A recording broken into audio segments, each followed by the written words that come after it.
Good morning. I'm up for sunrise.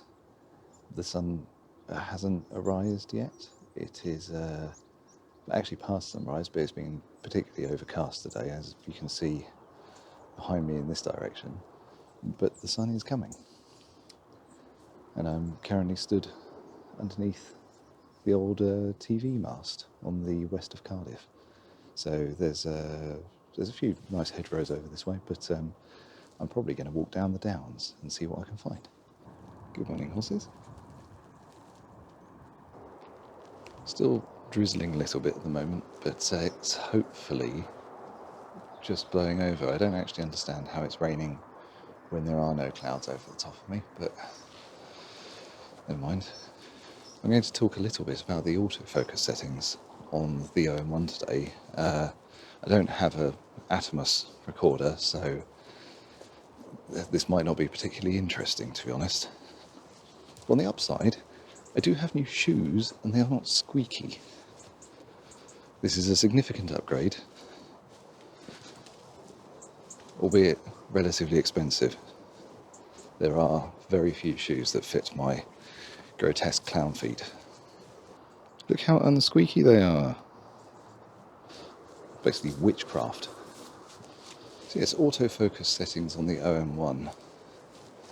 I'll intercut, is that even a term?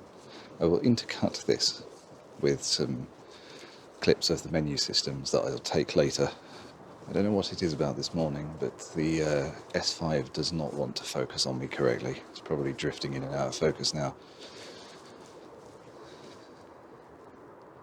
How are you failing so badly?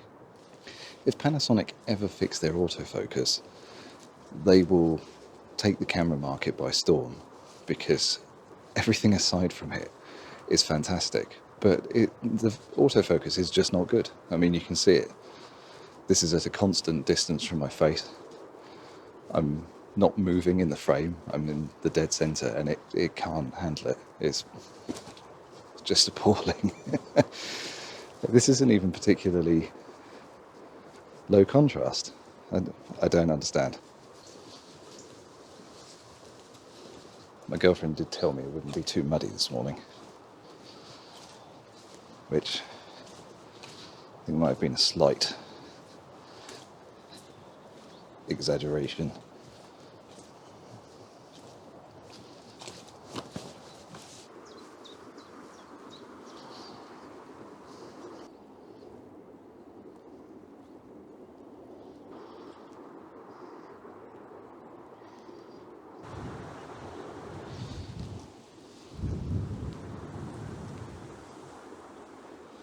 So when it comes to autofocus settings inside foliage, the object detection can actually be quite problematic on the OM-1.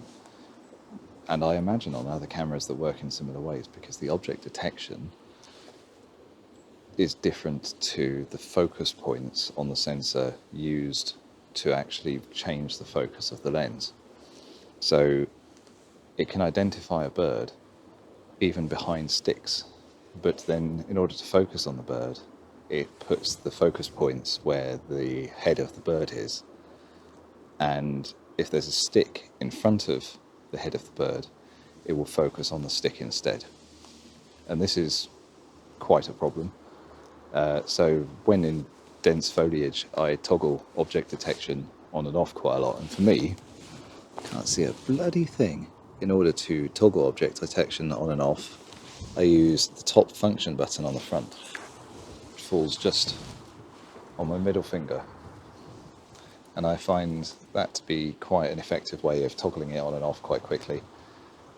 Right, I'm going to wander on slightly, just because I'm not having a huge amount of success over there. The distances to the trees are quite great from the path, and because the ferns are so overgrown, it's quite hard to actually get closer at the moment, and I don't want to disturb the birds particularly either.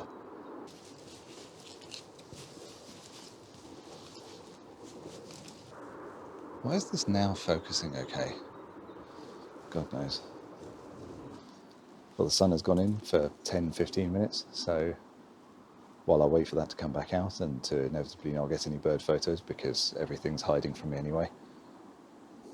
To use object detection with a function button, you can use the rear wheel to then change the object if you hold the button down. This is very convenient, so I use that a lot. Obviously, I don't use it for trains a huge amount. I mostly just keep it on birds, and anything that's not bird shaped, I keep it on dogs and cats, which will focus on most things. But yes, bird mode. If you just press the button, it just toggles it on and off. It changes it just up here. Tip 2, again on object detection. The object that you are attempting to detect only needs to intersect the frame that you have set. It doesn't matter if it's even a very small part of the bird, like its foot. If the camera knows that there's a bird there and it slightly intersects with the box you have drawn, it will focus on the bird even outside of that box. So keep that in mind when you're focusing on birds in amongst foliage as well. It will drift outside of where you think it will go and it will still focus on twigs. Tip 3 is one you will hear from many photographers, which is to use back button autofocus.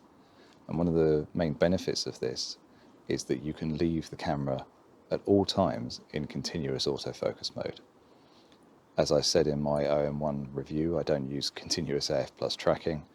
I do just use the continuous AF mode. I've never enabled single AF because I don't need to, because I use the AF on button in order to trigger the autofocus. When you're done focusing, you just release the button. When you then take your shot, it won't change the autofocus because I've got that disabled. So autofocus for me is only on the AF on button. How many tips am I up to? Tip 4. Tip 4 is that I don't use the all setting for the focus region. I'm going to demonstrate this at home because this is not working. The camera will not focus on it. The all setting for the region has a very strong tendency to focus on things on the edge of the frame that are closest to you, because autofocus tends to always focus on the closest thing to start with anyway. The one time when it is useful is for birds in flight. When you know that there's nothing below you, against the sky or whatever, it's very effective. But if you're against water, for example, you're trying to photograph birds on the water, it will have a tendency to focus on the water in front of the bird. And the same is true when shooting in ferns like this. It will have a tendency to focus on the ferns. So I essentially never use it. Instead, I have 2 settings that I use most of all. Number 1 is just the large setting, which comes by default on the camera. And number 2, I have a wide region set up. And I use this particularly for birds on the water or for birds over fields, where it will hopefully not focus on the things closest to the frame, which may well be the tops of plants that are much closer to me. Unfortunately, I've not found any other way around this, and so I just don't use that mode very much. But for birds in sky, or one time I have actually used the all setting on the AF, was to photograph hoverflies in my garden. And that kind of leads me into my next point, which is in how I actually achieved this photo, which is tip 5. The AF on the camera works most effectively when going from near to far. So if you rack your focus back close and then try and autofocus, it will move to the subject much quicker and more accurately than if you're going from far to near. I don't know if this is because of the AF system in the camera or if this is something native to phase detect auto systems, but it is not very good at racking the autofocus back and forth to find the subject like on DSLRs. This might be something that could be improved, but I have noticed that the speed and the method by which the OM-1 moves focus back from infinity to subjects closer is that it kind of goes in steps, and it's quite slow to do so. it is usually quicker to manually pull focus back and then to try autofocusing again, and it should lock onto your target much quicker. I tend to do this anytime my subject is notably out of focus, so when you're out by a meter or more and it's just a blur in the frame, even though the object detection might know that it's there, that it is a bird, it just doesn't pull focus back to that point as fast as you can do it manually. So for me, I always have manual focus enabled on the focus ring, even when the focus clutch isn't enabled. I have that disabled because it's so loud. That's ridiculous. I mean, that's triggering my microphone to peak, and it scares birds off. So I don't use that. I have manual focus always available on the focus ring, and I use that in order to get it closer to my subject before I enable phase detect autofocus. And then once you are using autofocus, it keeps track on the bird very effectively, but you will find that that initial subject acquisition is slower and it just doesn't pull focus very effectively. Tip 6 is not particularly useful for most people, I wouldn't have thought, but it's that object detection, when you enable it, disables face and eye detection for human beings. And that doesn't sound very useful because you're not going to be taking portraits of yourself with this and then shooting birds. But this is quite useful in video mode because your key bindings for it are universal, and in order to swap between the two, otherwise you'd have to go through the menus or you'd have to do things like that. It's just a bit of a faff.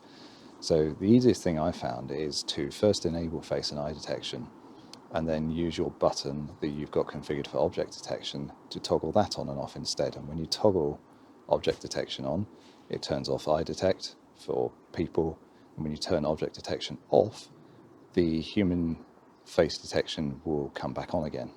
Tip 7 is getting quite awkward to do this on my hands. When it comes to autofocus, I have the sensitivity set currently to +2. There's not a huge amount of configurability on the OM-1, which is in some ways a blessing and in some ways kind of a frustration. If you've come from a different camera system, I've come from Canon, I've used my dad's Fuji camera as well, and they have very similar autofocus configuration settings, and you have so many options to choose, like the stickiness of the autofocus and how sensitive it is and all this sort of thing. The OM-1 has only really one setting that matters, and that's AF sensitivity, and I just have it set to +2. I don't know if that's the best option. Is this even really a tip anymore? That's why I have it set to. It works quite well for me. I've never really minded. What I've aimed for by having it set to +2 is that I want it to rapidly pick up bird movements rather than staying in the place that it currently was. I haven't really noticed a huge difference from either direction on that setting. In theory, if you set it to negative numbers, it should be more effective at sticking with the subject it's already on. But as I'm not using the tracking mode, I believe that using the higher sensitivity option means that it's more likely to continue to track the bird as it's moving. I'd be interested to know if anyone knows better. It kind of works all right though. Well, I'd call this tip 7, but it's not really a tip.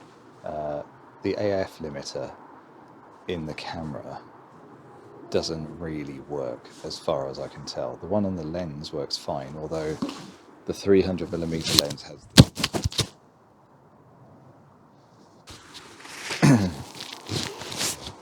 I would say that the 300mm lens has some of the most useless focus limit options I've ever seen on a camera. It has 1.4 to 4 meters and then 4 meters to infinity. Why is there not a 1.4 to 10 meter option? I don't know. It's a bit weird. But the camera itself also has an AF limiter option, and I've tried it. I have no idea how to get that to work. It basically just ruins the autofocus from what I can tell. It does not focus on things within the distance that you set.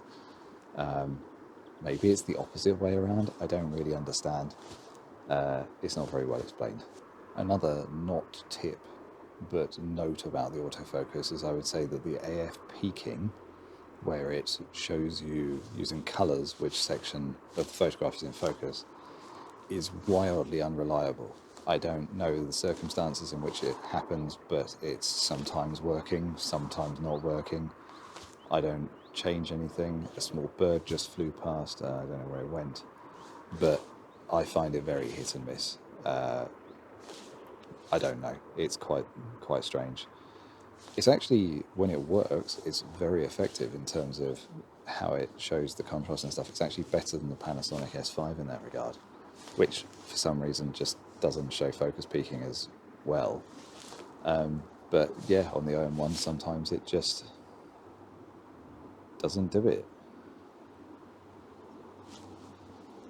It's kind of frustrating, and this happens sometimes with bird photography. I'm in the right place. There's loads of nice little perches in amongst the ferns. It's going to be quite well lit when the sun comes out again. The wind isn't too high. I'm obviously completely invisible. And unfortunately, although I can hear the birds, they're not currently out. So, never mind. Unfortunately, I'm now due for a couple of hours of rain, and I was hoping it was going to stay off for a bit longer. Most notably because this is not waterproof. I mean, it's technically water resistant in that it's going to take an hour for it to soak through entirely, but then I'm going to suffer somewhat. The light's a bit dead as the clouds have come in. I like a rainy photo, but